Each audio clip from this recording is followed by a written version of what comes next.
Yes, guys, it is episode 2 of the renamed podcast. Now, the Bikini Insider with my co-hosts, IP Pros, Kerry Sexton and Marnie. And today we have a very special guest. If you search the word bikini in the dictionary, you'll probably see a face. Just like if you search the word fit model in the dictionary, you'll probably see 2013 versions of Ashley. We have Ashley Kaltwasser. Ashley, how are you doing?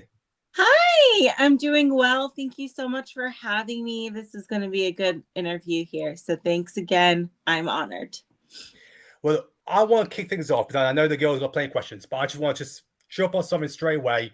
I know we could talk about bikini, but this weekend, we may as well start here. This weekend is going to be the debut of the fit model division, which is going to be huge. It's going to get a lot of attention. A lot of the YouTube channels, media outlets will all be looking at this. The overall winner in fit model is no doubt going to be the most talked about person for a good few days. So she's going to be set the benchmark. So, Ashley, how excited are you? How excited are you for this division launching? Because you're going to be at the LA Expo. How are you feeling for it? I'll be in the women's seminar in Orlando the same day. Unfortunately, otherwise, I would have loved to have seen it, but I am looking forward to seeing what they pick. This is going to be so much fun to see it all take place for these athletes. I'm excited for this year. I listen, when they announced the fit model division, I found out when everyone else did. And I started getting tagged in old photos and I'm like, why am I getting tagged in all these? And then I saw the video from Tyler and I'm like, oh, so I'm so excited just to see it take off. It's almost like I'm reliving the old days. I'm not competing in that division, just to clarify, but just to see the newer athletes kind of relive the same journey that I took. I bet I it remember. was. I was going to Sorry, say, Kerry. I bet it was amazing, like for you to see, like you there. Obviously, you're such a huge, like name in the sport in the industry. So I bet seeing yourself on there was pretty like wild. Is things like that to you still wild? Like, Yeah, it's insane. I was like, it's the coolest feeling. I'm like, it's an honor, truly. And yeah, I was just pleasantly surprised. I was like, wow, this is so cool. So yeah. Did it make you like reminisce back on the old times in bikini, Ashley? And I've got a question actually. What's your favorite era of bikini? I don't know if anyone's ever asked you this before. Do you prefer how bikini is now, or do you prefer how it was back then, or are you like indifferent just because it's evolved? I guess it's hard to place like the specific eras, right? Because I lived literally through everything. So to me, I am just one era because it's like I lived through it all, but when you're living through it, it doesn't feel like a change because everything's so subtle, like a little bit at a time, a little bit at a time. But I gotta say, I can't complain how it's going now. Obviously, I think what separates now from then is, I've won 3 Olympias. I've made my mark, if you will. So everything after that is just a lot of fun. So it's like icing on the cake at this point. yeah. Do you think? I've always wondered this. If like the division didn't evolve, obviously you've been in the sport for so long, that would have then limited, like in theory, the way you train. Do you think you would have like stayed its course within bikini, or do you think your like passion for training and maybe that leading you to then like grow more, do you think Mhm. you would have stayed like as the past you, or like what do you think? So I definitely would have stayed as the past. Not that I don't like my physique now, but actually, I'm not one that's like, how do I say? I'm not obsessed with training. I like it, but I train for the stage. You see what I'm saying? I like, for example, if my coach told me, Ashley, I don't know, shoulders are getting too big. You you can skip shoulder day. I'd be like, huh, sweet. You know what I mean? So I train to do what I need to do, but I don't necessarily like it's not something I super desire to do. If it were just like, if I'm training just for, I guess, me if I had no goal, if I had no look to strive for, I would just kind of, I guess, turn into a runner again.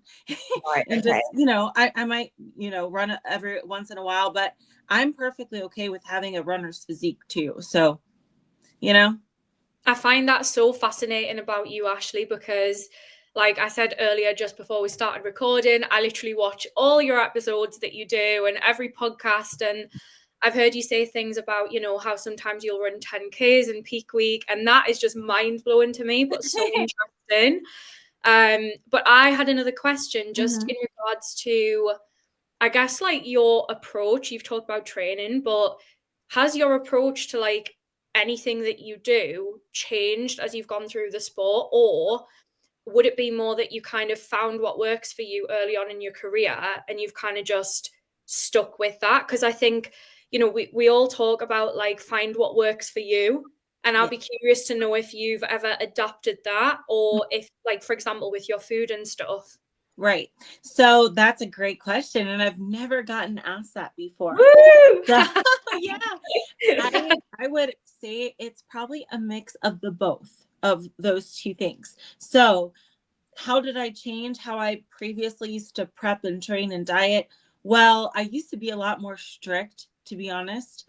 And now I've loosened up. I always make this as a joke, but it's true. My food scale has been broke since 2018. Have not weighed a single thing since then. I kind of eyeball things. So I really am a lot more loose these days. Even now I'm off season. I'm not really in any particular diet. It's just kind of like eating healthy and making sure I'm getting my protein in. But I've loosened up a lot over the years.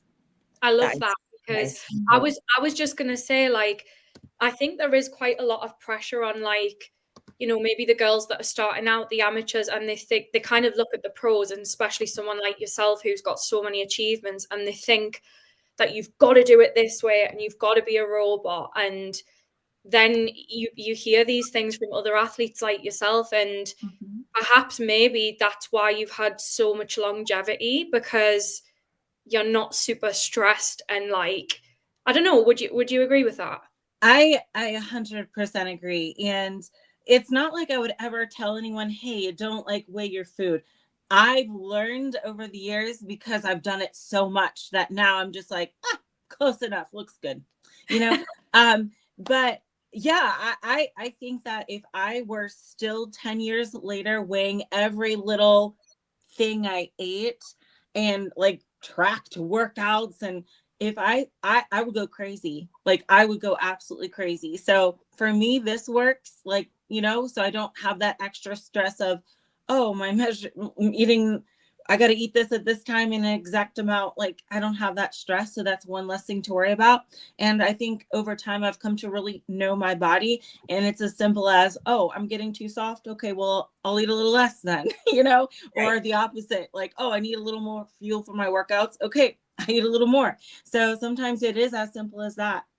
I was going to ask that. And then how does that, like, if you're getting ready for something like the Olympia, Arnold, or any show, to be honest, how do you manipulate your like peak protocol, if anything? Obviously, you've done so many shows now. So like you say, you're kind of used to it. But like with regards to you trialed a fuller look and stuff like that, how does that work? Do you have to weigh anything then? Or is it literally a case of Adam says, just eat more? Or well, okay. So when I'm in peak week in a scenario like that, I am much more strict. But even then, it's kind of like I'll use oatmeal packets or something as that's my 27 or whatever. But I'm not, even then, it's not like to the T precise either. Like if it's 30 carbs and it's like 28 in the oatmeal, it's fine. Like, you know what I mean?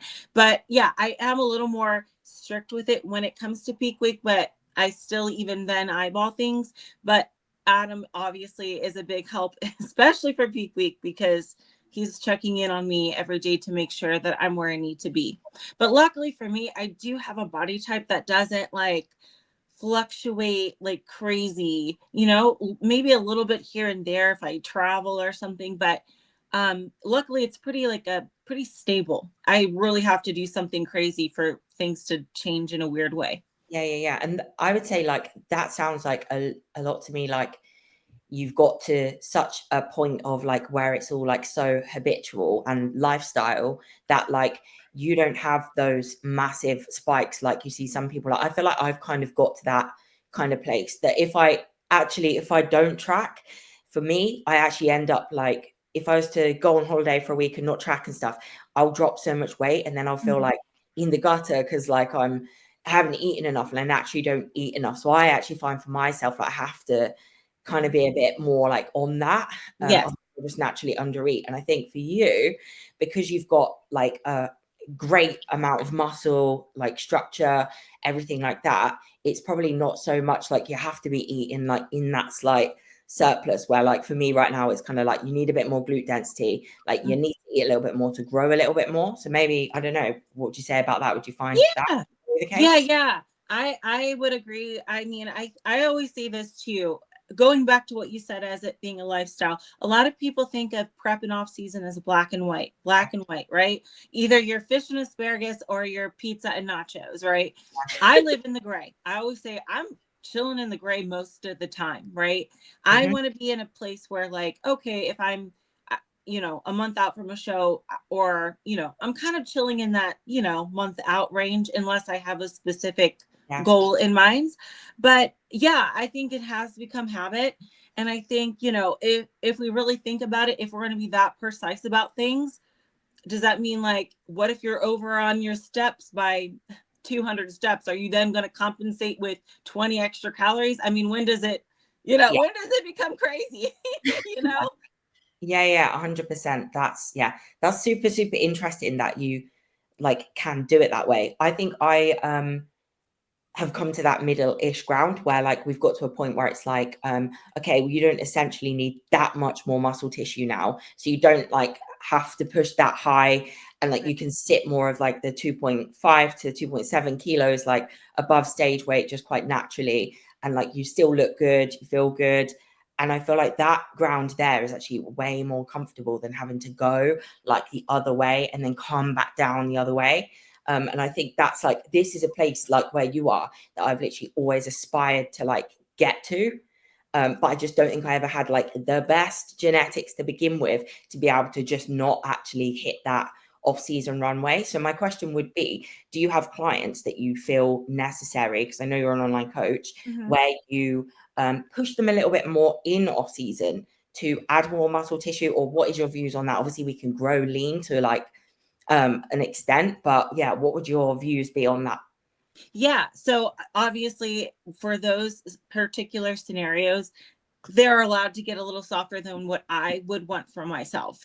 For me, I realize that like, well, first off, I don't think I stay as lean as people like exaggerate me to stay. I'm really not, but I like this for myself because keep in mind, I've always been an athlete. So I never want to feel sluggish. I never want to feel like a freaking potato. I like to feel agile, quick, like I can run fast, run far, jump high. I like to feel like an athlete. So for other, younger athletes that maybe are just now getting into it, they are allowed a little more wiggle room with that, I would say, because there is a difference between like the newbie gains and the kind of gains I get, right? So do I make improvements? Yes, I do, but they're not going to be as quick as someone that just started lifting, because I was a previous athlete. I've been lifting, training, running my whole life. So the gains I make are not going to be like, oh my gosh, a little bit here and there. So that doesn't to have the little bit here and there gains don't require me to go into this crazy off season. But for someone else, maybe. But even then, we just make sure we keep the body fat in check and we're not like going too out of range of what would be beneficial. But I think the benefit with regards to that as well is that I remember there was a point, I don't even know, maybe 2-3 years ago, when you were like working on your shoulders, for example. And then like, I'm sure like I heard on a podcast, so you must have people around you that have said to you before, like, oh, because you don't get heavy in your off season, you're not going to grow, but you made the changes. And I think the new school way of things, people are finally like waking up to the fact that you do not need to overconsume foods and then risk actually losing the muscle. So I think that was really cool what you did there, to be honest, because you did evolve and you did grow. Yes. And I still get a little crap for it, but you know what? I'm pretty set in my way of thinking here, because listen, if it didn't work, I would have been done a long time ago. So people can say all they want that, oh, you really, you need to put on all that weight in the off season to get muscle. If that were the case, I've been doing it wrong the whole time. I wouldn't be doing what I do still, you know? So if anything, to those people, I like to say, I'm the test and I passed. So yes. You know what? I think it comes from, I've had this before. So I always used to keep it pretty tight in my off season. And it mainly, those kind of comments came from people that couldn't do like that, essentially. So they couldn't like live that like in between, like they would just automatically put on weight and want the cookies and the pizzas and go the other way. And that almost like at one point made me feel like I was in the wrong for like doing it that way. When actually I really disagree that. And I'm so glad that like new ways of thinking, even with respect from like my own coach, I think in the past it would have been like, eat more. And now it's kind of like, no, we're coming up 0.2, like let's stay where we're at. Like instead of that, and I do find that people that can't do it are the people that will comment on how you're doing it. yes, I think you're absolutely right, because once you realize that this can work for you, like once you master it, once you're in a comfortable spot, like we are, it's like, I wouldn't do it any other way. This is so much easier on my body to prep. When the time comes to prep, I don't have this huge weight on my shoulders, like, oh my God, but I still have so much weight to lose. Because hey, here's the thing. Do you think that you're going to retain all that muscle if you're eating 800 calories a day because you have to cardio off all that? Do you think that's the best way to do it? I would say not. I'm definitely not going to get the best lift if my calories are that low because I have to get lean. Like, you know, it doesn't make sense to me. Hopefully we get a lot of listeners to this that maybe, I mean, if they haven't listened to you before, Ashley, they must be living under a rock. But maybe they've not heard of this different way, and it might be somewhat eye-opening for maybe other girls in the industry that are struggling with that. Because I know when I first started out, it was definitely a struggle. And again, I think like evolving through the sport and earning the right to be able to do this and be at that position and having the muscle mass and things, you know, I think it's a process for a lot of people. But I was going to ask you actually, on the note of off season, is there anything in particular that has been a focus for you on your physique since you've not been on stage? Yeah, well, honestly, it's been a little bit just whatever. I've kind of used this off season, which has only been like, I've only been in off season like maybe like a month and a half, 2 months. Long time for you though. So I've actually taken it kind of easy, and I'm only like lifting like 4 days a week right now. But I think starting February, I'm going to up it a little bit here too. I'm going to focus a lot on my legs, because now apparently my upper body's good to go. But I think I see for myself, I could probably put on a little more quad, just a little bit. So I'll be working on that for sure. But yeah, this year will be a longer off season, even though I've only been two months deep or whatever in off season. I'm probably not going to step back on stage till like June or July. So this is a long one for me. We're gonna miss you up there, the top row, Olympia blocking like she always does. I was gonna say actually as well, like obviously congratulations by the way, because of all the 50 wins. Is it more than 50 now? I feel like it's 50. 54. Okay, so we're at 50. Have you set any new goals? Have you got any new goals in mind of maybe shows that you haven't done yet or titles that you would love to win? Yeah, so there's this like one title, like, okay, so it's been like a long time since I've had it, like 10 years, and I want it back. We know. That will be the goal. Hey, listen, okay. So last year, if you would have asked me, and I even talked with my coach, I was like, listen, I'm doing a lot of shows this year because I want to hit 50. I would rather hit 50 wins than to win the Olympia. That's what I said, because I wanted to prioritize that goal, because I've won 3 Olympias. So I'm like, you know what? Let's try for 50 wins. So this year, I'm doing something different. I'm going to try to prioritize more of the Olympia, since I'm actually starting to believe I can get it back now, since I'm getting close. Amazing. So, I would love to see that. I've wanted to see that every year, just because I think it would be so sick to have done it at all the different like stages of bikini. So I actually am rooting hard for you for that, because that's really, that would be really cool for like everyone, to be honest, I think. Well, talking about the Olympia then, I just want to cast your mind back to 2013. Okay. 2013 is when you first won the Olympia. Correct. And then you went on a little streak, 2014 and 2015. 2016, you dropped to 4th. Yes. 2017, you weren't at Olympia. And then you went 5th, 6th, and 7th in 2020. Mm-hmm. So I guess my question is, what was going through that period? Did you feel that maybe bikini was evolving and potentially leaving you behind, having won 3 back-to-back, and then steadily just dropped down to 7th in 2020? Yeah. So, you know, I can't explain how I thought in that time. If anything, I would say I didn't believe in myself as much as I do now. I don't know. For some reason, I had the mindset that I was just like never going to be as good as I could have, as I was. I don't know why, but something changed after that. And I was like, wait a minute. No, I can do this. So I gave it way more effort in those years. And I cleaned up my posing routine, and I did everything I could. I checked all the boxes. And I competed in more shows than I've ever competed in. So I got the rust off and things started going much better. So I started finding my groove once again. I feel like those years, I don't know, I was just out of it with my confidence. But for some reason, I rediscovered that I'm more than capable. Like, nah, we're not done. We're getting better.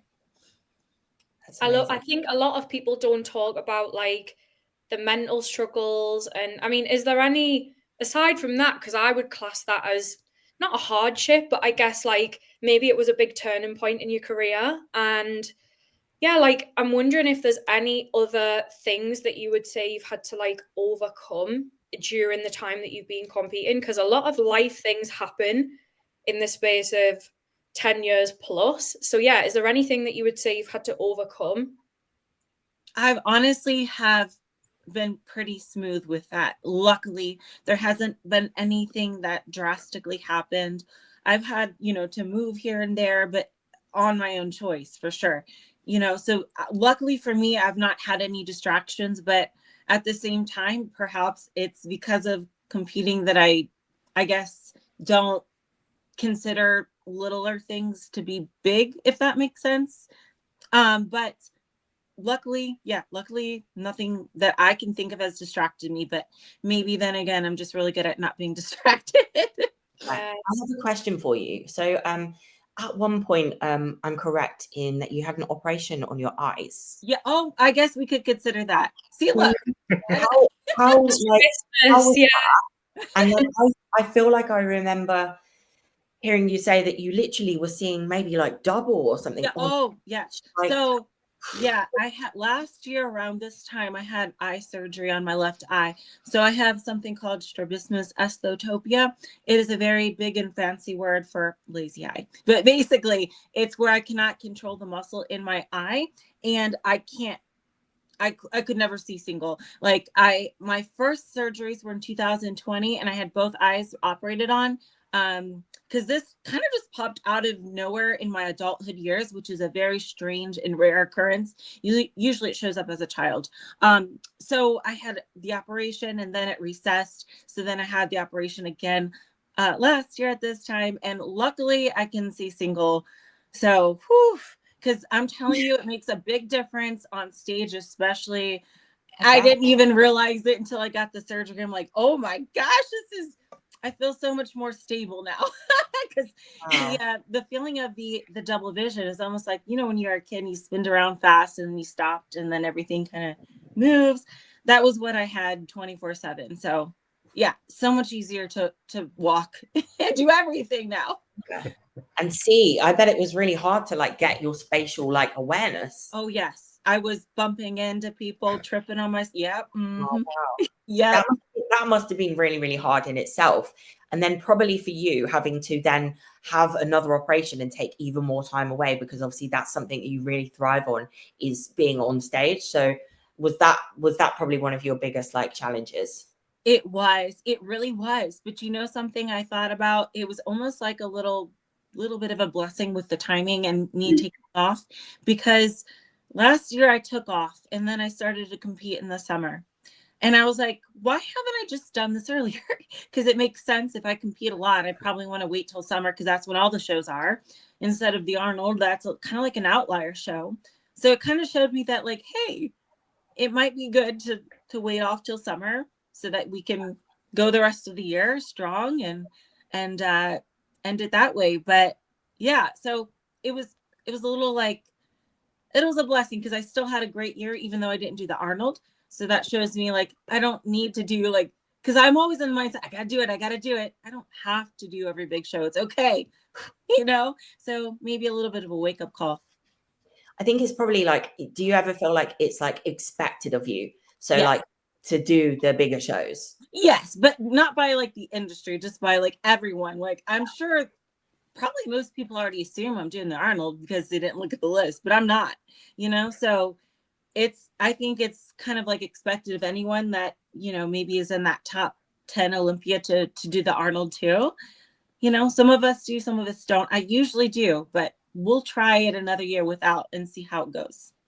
I'm interested. Yeah, I think the pressure of expectation for you is something that I cannot even begin to comprehend, because you've got so many eyes on you. And I know, again, you've spoke about this before with like the Olympia, and that's a show that, you know, you probably feel like maybe you get different emotions around that time. And maybe you've got some advice for the listeners, actually, when if anyone's listening that might be preparing for a show right now, have you got tips for how to handle that pressure of expectation, whether that's expectation from others or your innate expectation with those high standards that you set for yourself as well? Yeah. So I always say the only disadvantage of ever winning the Olympia is the burden of expectation, meaning I will always have that weighing on my shoulders. If you don't do well, then, or if you don't do as well, I should say, then you suck, you know? So it's hard to get out of that mindset, and I get it, but we always have to remember sometimes we are our own worst enemy when it comes to that. Sometimes we get in our heads, but at the end of the day, no matter how you do, whether you win or you get last, your mom is still going to love you. Your boyfriend's not going to break up with you. When you wake up the next day, nothing really will change much unless you're at the top of the top and there's something, but it's not really as big as you think it is. So if it helps you, you kind of have to convince yourself it's not that serious, even though in your mind it might be. Just have fun. So let that pressure just wipe it off. I think that like speaks to me. Yeah. Yeah. Like, well, I've only won like one show. Yeah. And it went like 8th, 12th, second, third, first, like something like that. And I'm like, I have expectation for myself now. Like, I want to go in and win again. I want to know what that feels like again. But I'm also trying to remember how the sport goes for everyone, even you, like up and down, and one show doesn't define you. So I guess that's probably your thought process there, because you still lose the odd show, granted not many, but the odd show here and there. So I think that like inspires me to kind of keep enjoying what it is and take that pressure off of me. Would you have any advice for me? Yeah. So hey, you look how far you've already come, and that consistency is what has got you to your win. Because if you gave up after the other placings, you wouldn't be as where you are now, Olympia qualified. That wouldn't happen. And I think the listeners too need to know that's the case for like everyone. This is something I always say as well. There is one thing that every Olympia champion has in common. We've all lost. Everyone on that stage has lost. Every single person on that stage has lost before. And if they haven't lost before, they will, right? Eventually. So the more you do it, you're going to lose every once in a while. But if you look at your placings, you're on the up and up. So it's not necessarily a single show that will define you, but just knowing that you're on the up and up, right? And if we're ever in a place where we're not on the up and up, that means, hey, we might need to take a step back, take a little time off, make some improvements. But for now, we're doing good, right? We keep going. As long as we keep going, we'll be okay. And I want to also mention this as well. My first show as an amateur, I got 14th place in my height class. If I would have stopped there, I would not have this amazing life that I have. I would not. And if you think about it, that's the case for everyone. Because again, if you haven't lost already, you're going to lose at one point if you continue on to everyone. So we always have to remember that. I think that's a really great point, because I had an interview with Missy Truscott the other week, and she also talked about it's important to learn from losing. Now, she came last at the first Olympia. Ryan Terry came last in his first pro qualifier. And sometimes these just go under the radar, and that people forget that these competitors have a loss. It's not just Olympia title, or qualifying for Olympia. There has been this journey. So talking about Olympia, let's get to it. Olympia 2025. Okay. You said you want to focus on the individual show. Yes. So take away all the shows you did in 2024. What's the one thing you learned from Olympia 2024 that will put you in the best possible position to hopefully take the Olympia win in 2025? I'm so capable of doing it. I'm so capable. And I know it sounds silly because, my coach will tell me and there's a part of me that has believed it, but I'm feeling even more strongly about it now because I call myself the cockroach for a reason. It's because you can't get rid of me. Listen, these last 4 years have been crazy. I got third place 3 years in a row. I thought that was insane. Even just to get third place 1 year was insane. And the thing is, I keep surprising myself every year. I surprise myself ever since I got out of my rut in 2020 and I got third place. And then I got third place again at the Olympia and then third place again at the Olympia. And then finally a second place. Let me lean into this. Let me really, do all I can to maximize my chances. Maybe I'll do it. Maybe I won't, but I want to give myself the best chance. So I'm going to limit my shows leading up to Olympia this year. That doesn't mean I'm not going to compete. I still think competing a few times before Olympia is a good idea because I do tend to get a little rusty on stage. So I do think it's a good idea to compete a few times before, but not to the extent as I did last year. Last year was just like, do all I can that makes sense that I can get my goal of 50. One question around this as well. Have any of you girls seen the recent video from Steve Weinberger? It's on the Muscle Fitness page with Frank Seppi. I don't know if you girls have seen it. Yeah, I love it. I don't think so. You know what I'm referring to about elimination? The elimination round? Okay, so let me just... Yeah, I did actually today. Yeah. Okay, let me just add some context because I'm really interested to hear your thoughts, Ashley. So, Kerry, basically, Steve Weinberger said in an interview that they are considering some sort of elimination round to avoid these long pre-shows of having 60 competitors in men's physique. Now, of course, they are talking about it as well as bikini and classic physique, the main three divisions that has the highest volume of competitors. So I guess my question for yourself, Ashley, is how would you see, well, one, are you for it? And secondly, how would you see an elimination round working without it potentially being detrimental to all those other competitors who are traveling all over the world to compete at the Olympia? Because if I remember correctly, I think Steve Weinberger said it may not even be part of the Olympia show, which did get some people's backs up. So I'm really keen to hear your thoughts on it. Mm-hmm. Well, I can't speak to that last part you said that they might have it before the Olympia actually takes place. I'm not sure how that would work, so I cannot speak to that. But the idea of an elimination round in general, I love that. I do. Because not only is it a long show for the audience members, but for the competitors as well. You know, we're backstage in heels. We can't go anywhere, especially with the Olympia. They really want us, they want to make sure we're where we need to be, and everyone's there at the time. So they're extra prepared with that. So I've waited backstage many hours and everyone there, I'm sure, just wishes we could, you know, hurry a bit more. So I think that would be a good idea. And I think if they're not going to do it before the Olympia, a good way might be to do a confirmation round and a call out first. So the group confirmation, or not confirmation, the group, you know, the group comparisons. Group comparisons, yes, and then the call outs. I think from there you could probably determine top 15 and then narrow it down after that round with the presentations, because at that point we're paying even more close attention to every little detail. Do you know, I did a show as an amateur for another federation. It was in China, and there was over 60 something athletes as well. Mm-hmm. And they did that kind of elimination round. It was really bizarre. They actually got us on stage the night before and had a look at everyone.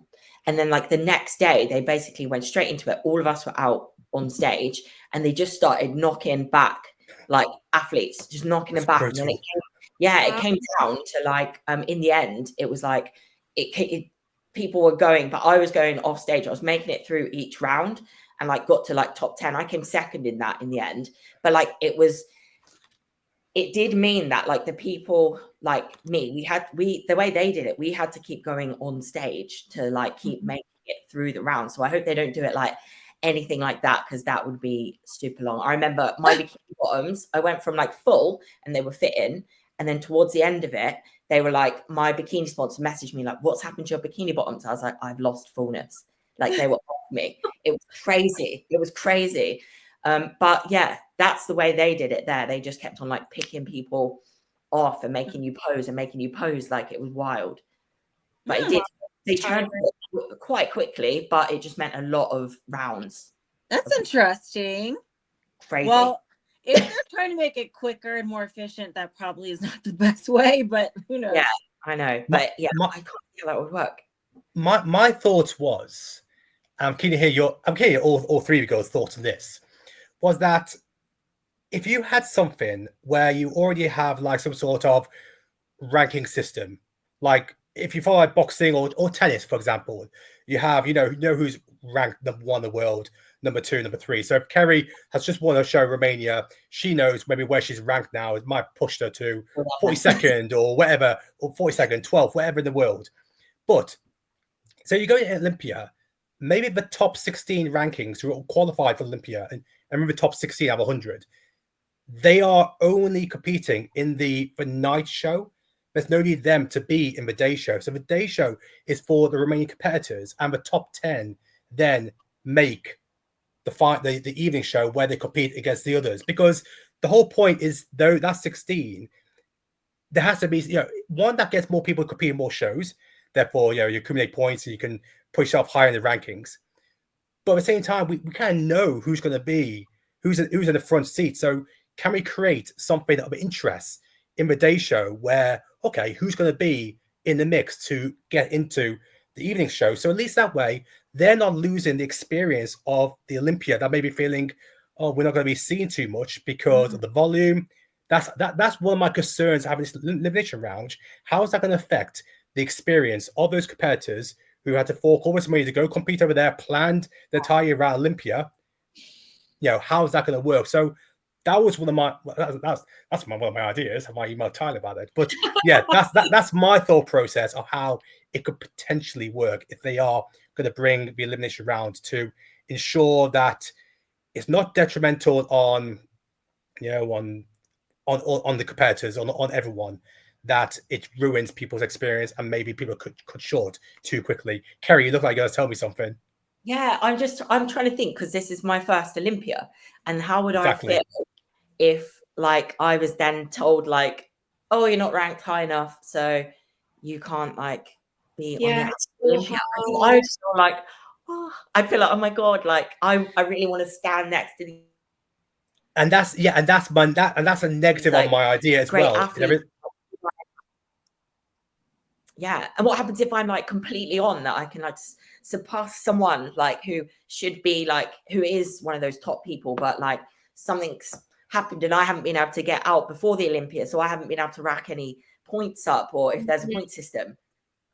Yeah, Oh, obviously we used to have a point system, didn't we? And that, I guess that meant, did that mean that we had less girls overall at the, I don't even, Ashley shake her head, so I feel like we still had too many girls. Yeah, the point system would have brought like 3 girls that had Yeah. the most points. Yeah. So it's really not a big deal. A lot of people make it a big deal. It's 3 extra girls. And if anything, sometimes that helps keep the motivation a little higher amongst the group. If like, oh, well, you know, I still can get second even if I don't win this one or something. So it keeps motivation higher. I'm not against point system. Yeah, I think that was cool, actually. I think maybe that one of the only ways around this that I could think of would be that pro shows become tiered again. So you have like your really prestigious pro shows, and if you win that, you're in. And then kind of the other ones that follow, maybe it would be a point system. So it's not every single pro show is an Olympia qualifier. That's I don't know. I'm just thinking of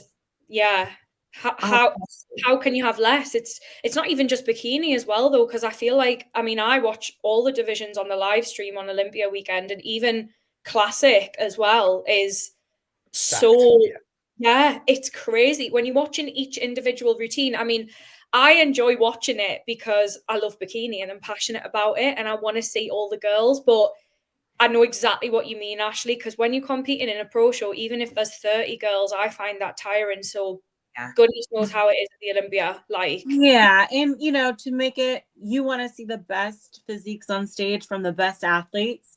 And to be honest, especially with the men, not with the women, not so much. Well, bikini anyway.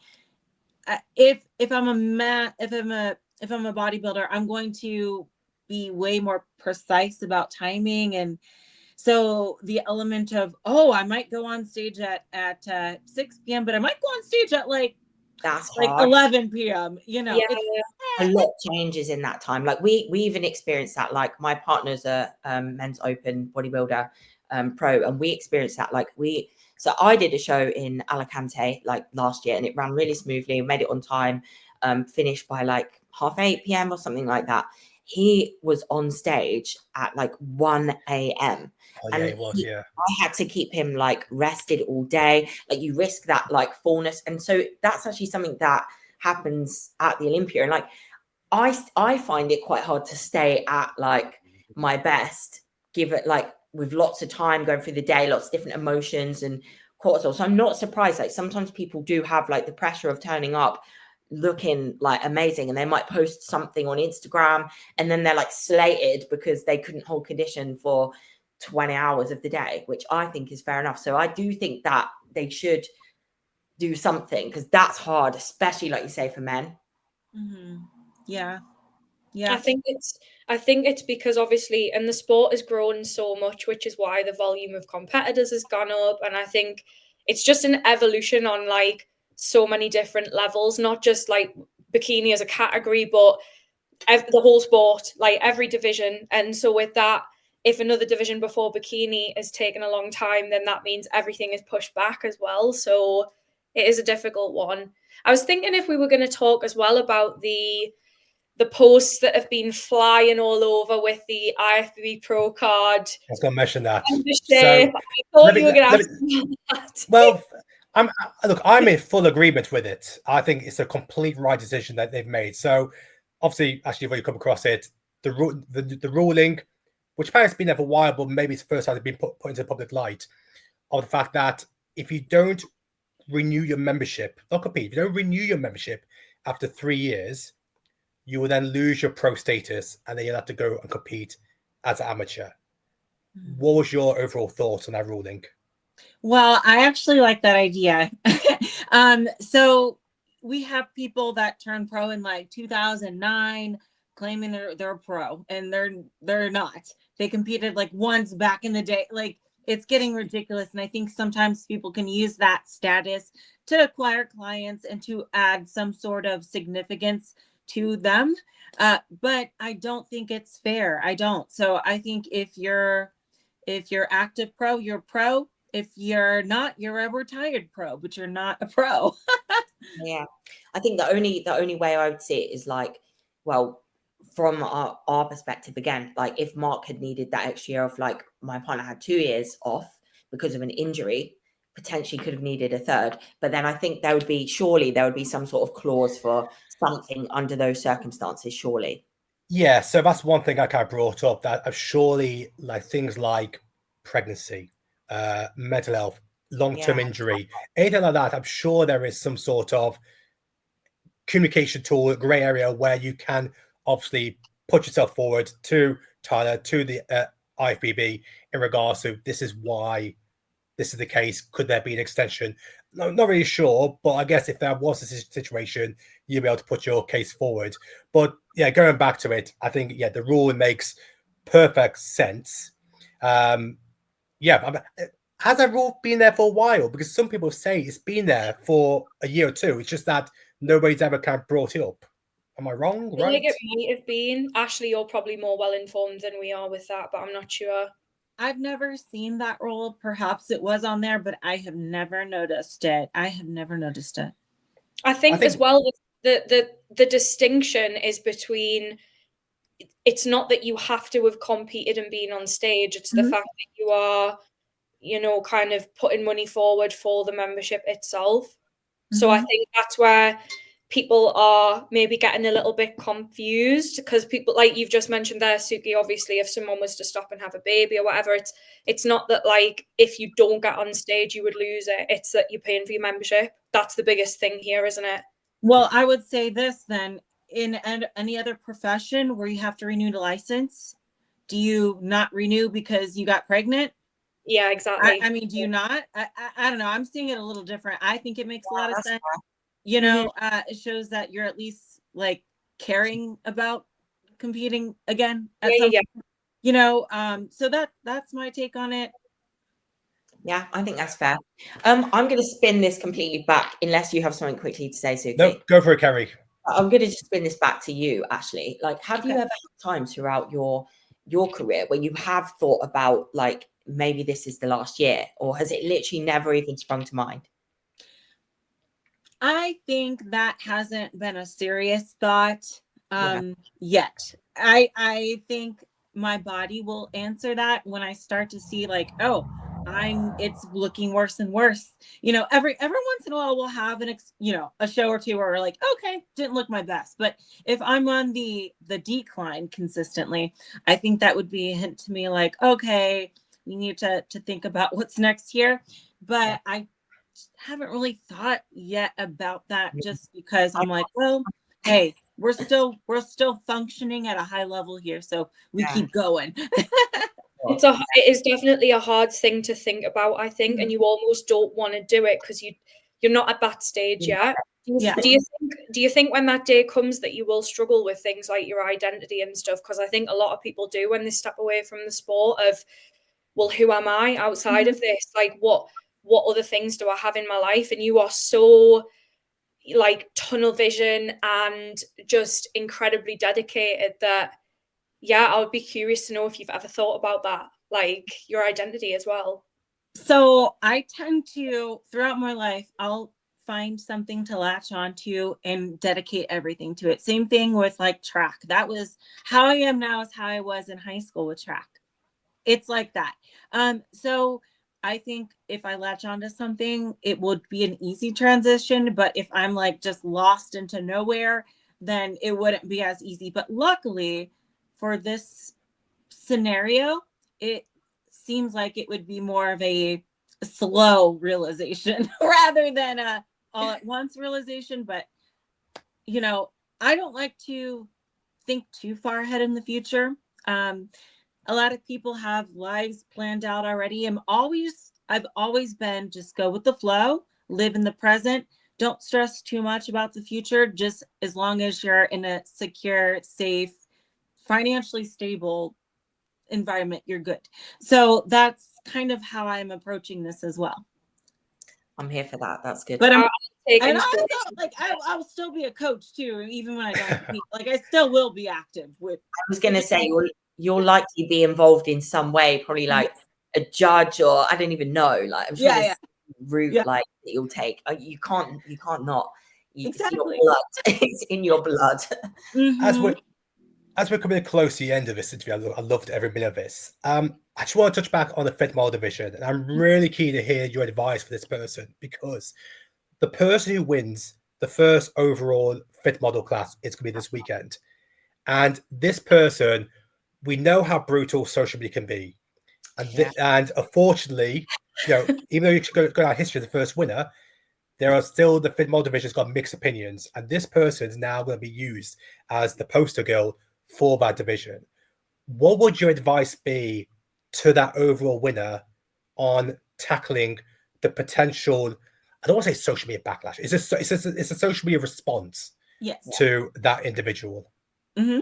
Well, there'll definitely be a backlash, I'll tell you that, because anytime there's a new winner, new anything, new face of anything, half people hate it, half people love it. So just know, whoever you are out there, you're probably going to get some hate, but you're also going to get a lot of love. But it's like not their fault at all, which sucks, because it's like they're kind of being put into that spotlight without a choice of it. But here's the thing. A lot of people are going to say, oh, it doesn't look like she works out enough. Another person's going to say, oh, it looks like she trains too hard. That's too close to a bikini look. So you're going to see both of those sides. But I would just encourage this person to keep in mind, this happens to every scenario and every person, even with Olympia winners. Anytime a new Olympia winner wins, same thing. Half people hate it, half people love it. People hate change. People hate new things. So just prepare yourself, but also ride this awesome ride. It's an awesome time. Forget about the negative. Focus on the positive, because this person should be so excited. They're like the new it girl. So how cool is that? It's amazing. That's history, isn't it? Awesome. Do you girls have any more questions, or is that a wrap? I think Kerry, look at her phone. I hope you enjoyed the interview though, Ashley, and that it was a little different to normal. Some good questions. I think I'm good. I think that's perfect. Well, look, Ashley, the fact that you have your own Wikipedia page shows how big you are in the volleyball industry. That's where I was getting my notes on those wins, and then of course the placings. So that's why I was looking at my phone there. I was like, oh look, she's got a Wikipedia page. Well, look, Ashley, huge best of luck for the 2025 season. Of course, not only the Olympia, but the shows that lead up to it. I love all the stuff that you're doing at the NPC workshop. Seems like every weekend you're traveling to another workshop and just giving back more. We are trying for like something here. I've reached out to the Pro League and everything, but just nothing seems to happen. So can you just come here and we can all be involved in it? Yes, we need you here. Where specifically? I don't know. Anywhere, we'll make it happen anywhere. You've been to Birmingham before, haven't you? Birmingham's like usually quite a place. Birmingham or London or somewhere like that. Yeah. That would be so cool. We need it to happen. Nothing's happening here. Jeez. Okay. Well, good to know. Ashley, we need your help. Make it happen. You promise. Right. Yeah. Ashley, best luck for 2025. Man. Thank you so much for your time today. Thank you. Thank you so much. Take care. Thank you. Bye.